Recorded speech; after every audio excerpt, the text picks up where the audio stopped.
1, 2, ready, play.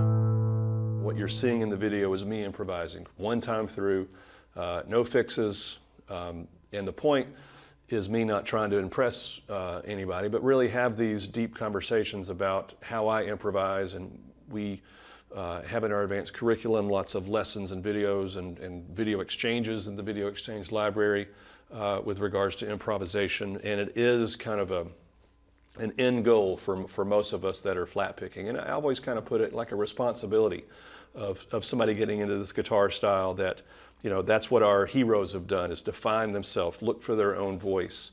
And so we've got some ways here in the site, in the intermediate and advanced curriculum, to build what we call these building blocks of improvisation, to understand more about it, understand more what are sort of the underlying principles when I improvise. And that's why I've tried to present this here. And I've got, you know, a couple things that I notice as I've listened back to it, and hear some things in my playing as it relates to our conversation here, which again, these main building blocks of improvisation.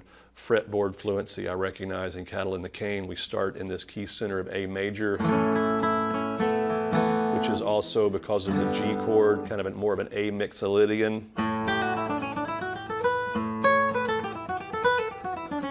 And that immediately allows me to start hearing phrases that feel sort of in agreement with that section of the song. If the melody is, you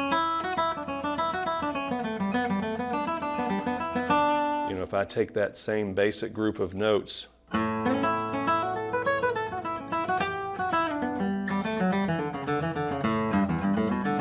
know, the A major scale with a flat 7, the G, or as those notes are also a D major scale. All that can inform. Again, I'm not conscious about that when I'm improvising, but part of the point is we spend time recognizing that, just as like when you're learning a language or learning anything, that's sort of very conscious at first. And as you practice, things become more automatic.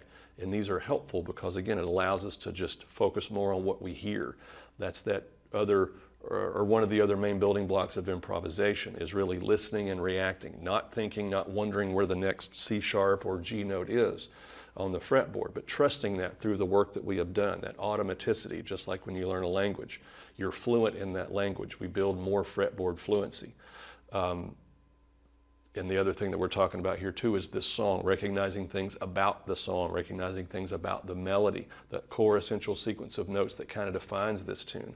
You know, I came right out of the gate, instead of the 2nd fret to open string right here, just kind of position that in a different way. And that also established a little bit of a theme to answer, where I went, you know, sort of answered that a whole step down.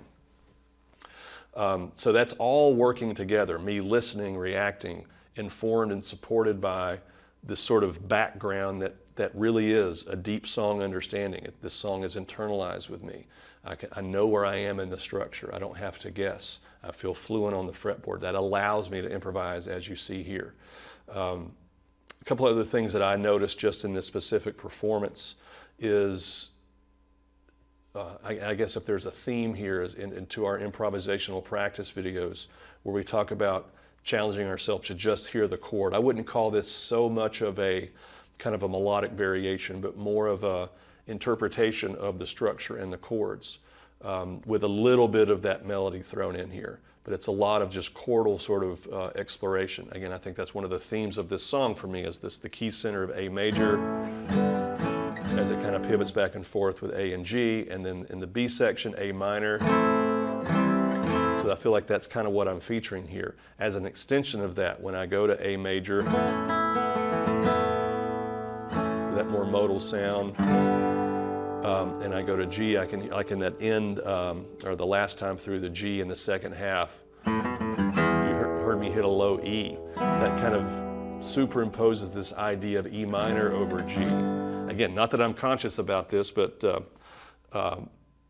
as I absorb and have played this tune for years and years and years, like when we do go to A minor and C major are relative to each other. And in this case, G and E minor are also relative to each other. It fits this sort of vibe of this tune, these notes.